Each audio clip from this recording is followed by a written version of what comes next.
Kwakeithel Akham Leikai da laiba Vector Tutorials na BOSEM gi Class 9 amasung 10 gi oiba Foundation Course lakliba January gi tang 13 2025 tagi haujaragani.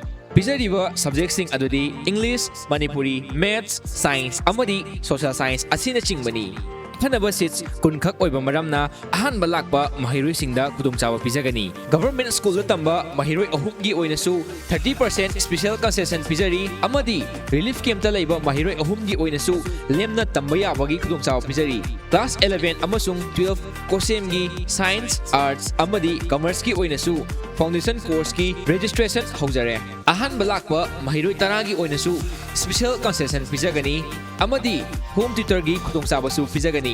Akupa marul gidamak contact tobiyu 8794168126 natraga 8787739752.